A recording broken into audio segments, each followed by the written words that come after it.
I would do to improve my English vocabulary.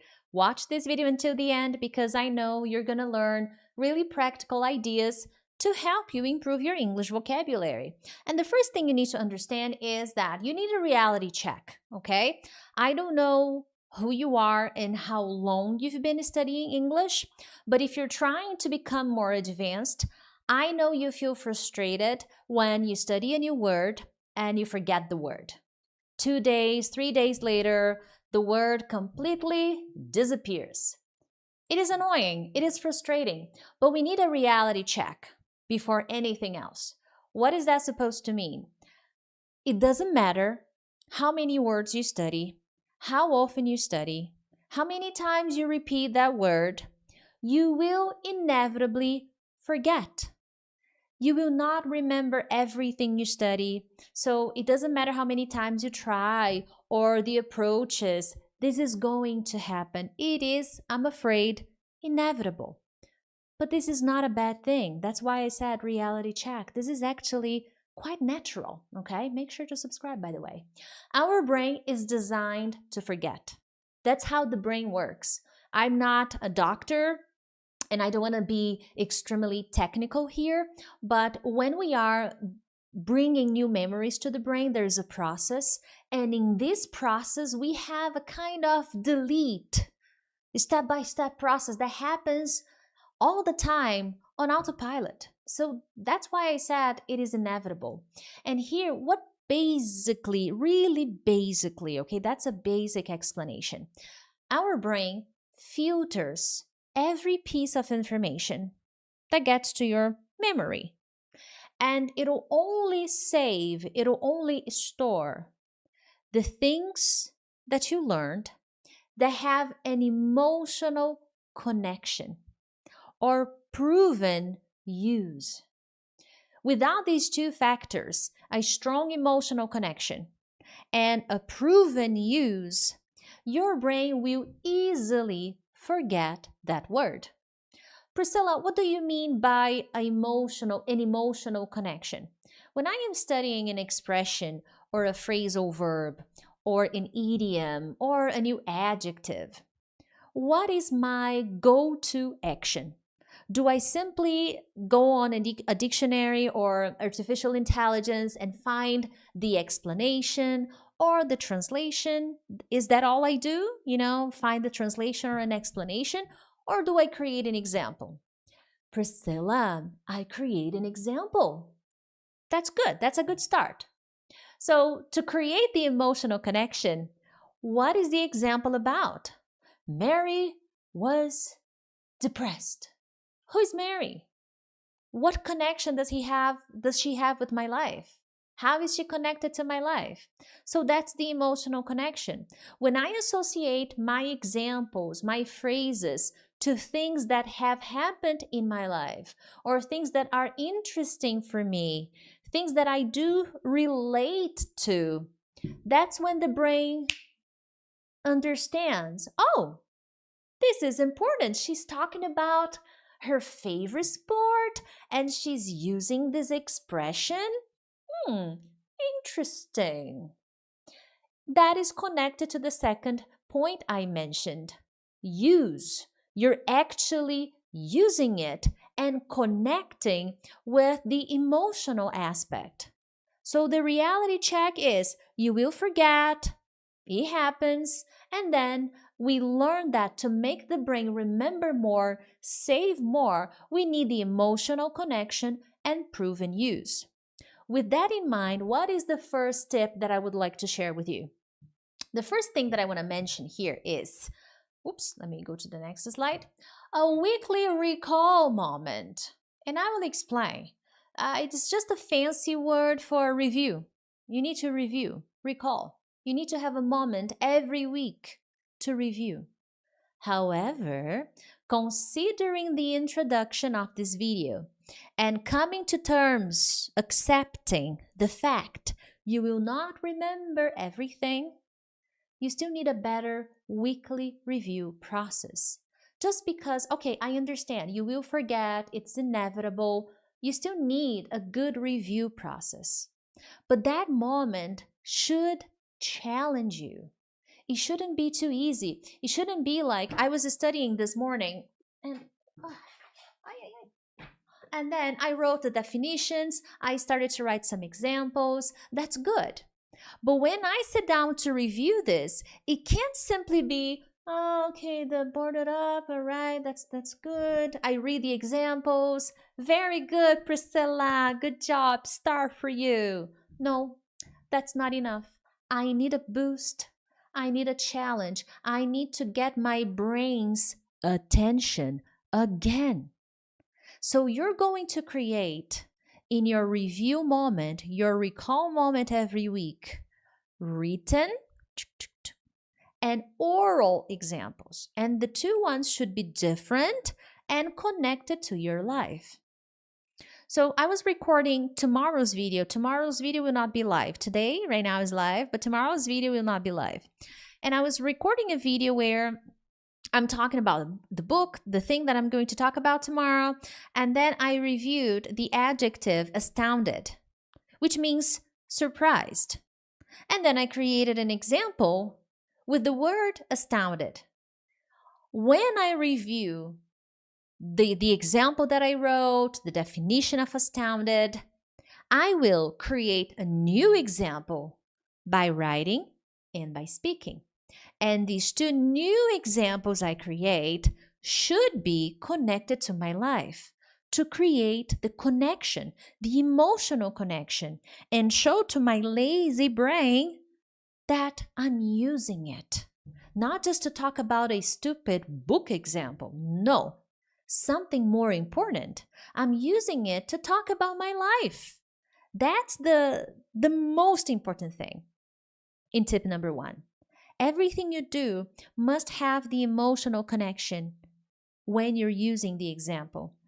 Regardless if you study once a week or 3 times a week or 4 times a week or every day, this should be a key part of your review time. You should establish one day to review. That's what I do. That's what I recommend doing.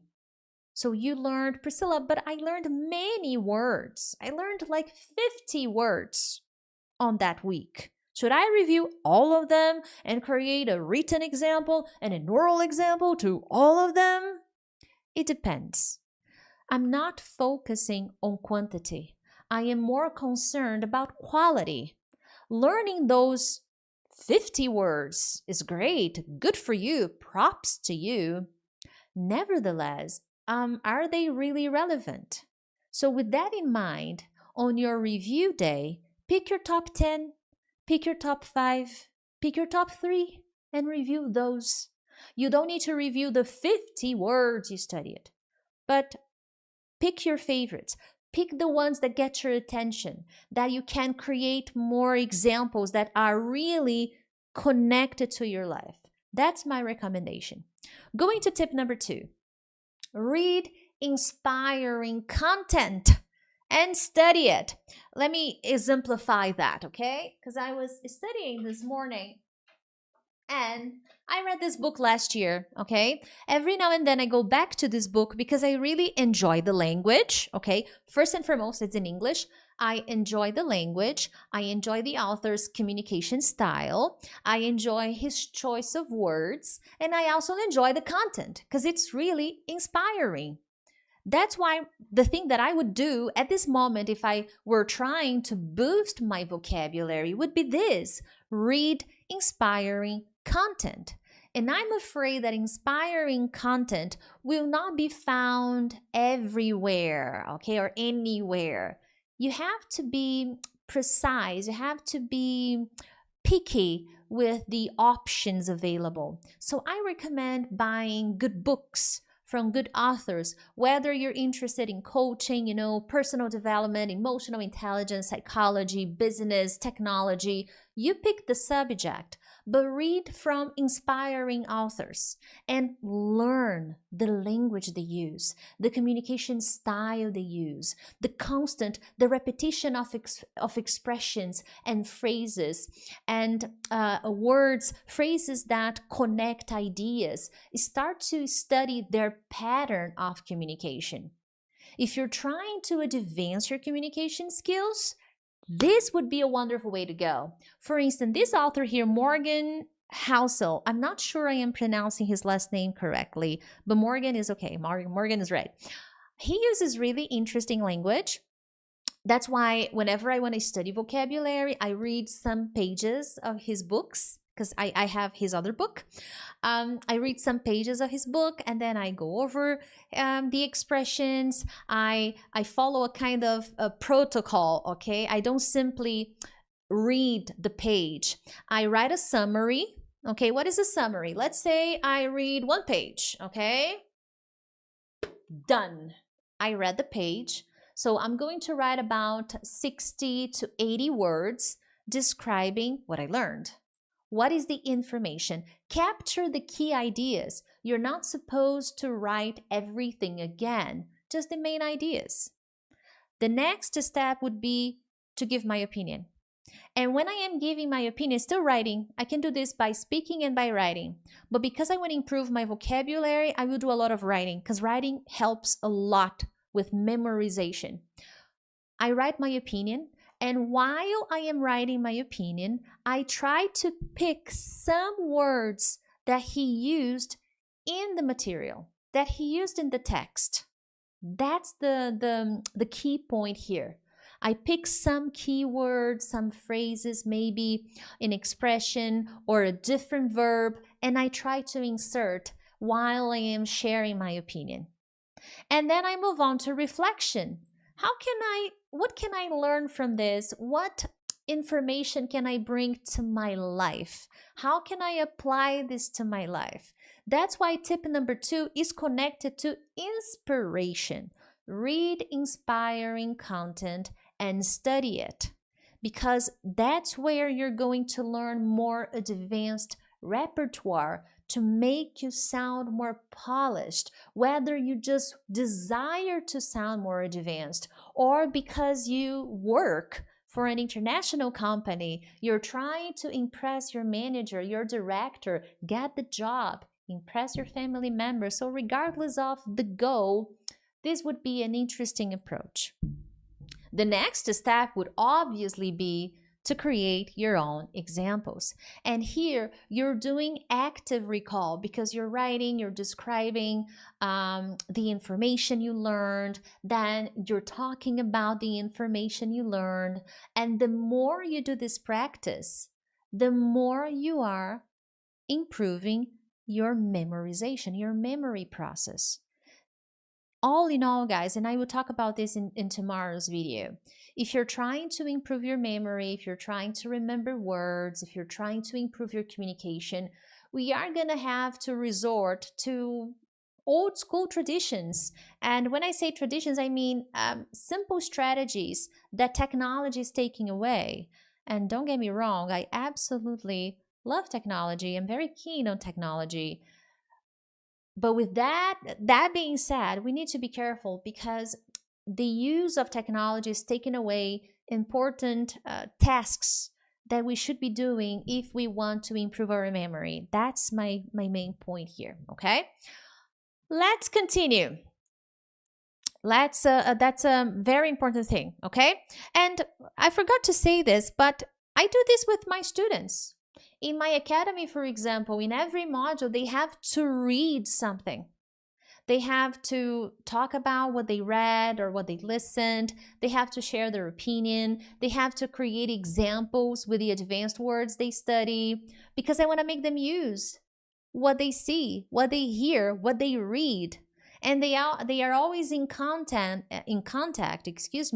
with inspiring work that will elevate their communication, reading skills, writing skills, and fluency overall. So this is not something that I'm just coming here, hey, it works. No, I do it myself. That's why the title of this video is What I Do. I also do this with my students in my program, and I see the results. And I have been practicing this for a really long time. And in my program alone, just the academy, I have more than 3,000 students who have been in the program and followed my method to going from stuck to speaking in 6 months and sometimes even less. Number 3, I told you to read about inspiring people. Now you're going to listen to knowledgeable people. What is knowledgeable? Intelligent. Intelligent people. You need to listen to them. And they are not going to be just teachers. I love teachers. I'm a teacher. I teach English for a living. I know that. But what I am trying to get your attention to here is, okay, it is wonderful to listen to teachers, but as teachers, we're giving strategies. Right now, I'm giving strategies to improve your English, to have a better practice so that you can elevate your vocabulary skills. That's wonderful. What I am recommending here, though, is I want you to listen to native speakers talking about different subjects. Knowledgeable people. People who talk about science, who talk about technology, who talk about spirituality, who talk about performance, who talk about business, who talk about communication, not teaching English, but communication style, who talk about psychology, who talk about human behavior. You name it. You're going to pick 2 or 3 every week, and you're going to study them. But not study them only with the purpose of vocabulary. Here you can level up the practice. You're going to imitate them. You're going to pick short parts of the materials you watch, preferably here on YouTube, the best place to find wonderful people from all over the world. You're going to imitate their tone. You're going to pick some expressions they use, because they do. And the more you watch people, the more you notice their favorite choice of words and expressions and communication style. That's what I wanted to focus on. So pick some parts, imitate them, practice shadowing, pay attention to their vocabulary choice, sentence patterns, pick some phrases they say and write. Okay? And when you're writing the phrases they used, then write your own impactful phrases. Try to adapt and implement in your life. How can I use this element that this person is using in the video? How can I bring it to my life and create something related to what I am living, to my lifestyle, to my opinions, and things that I enjoy in general? And that's how you're going to insert this in your practice. You're going to use what they use. You're going to speak while you're using what they use. You're going to own that. That's the experience you need. And to have that experience, you need a better action plan. You need a better study plan, a better organization style. So if you're interested, I always sell this, I always talk about it, but the link is in the description of this video, my action plan for fluency, because you need better organization ideas. Other than that, my friends, if you enjoyed this video, make sure to share it with a friend, hit the like button if possible, but other than that, I'll see you in the next one. Bye-bye.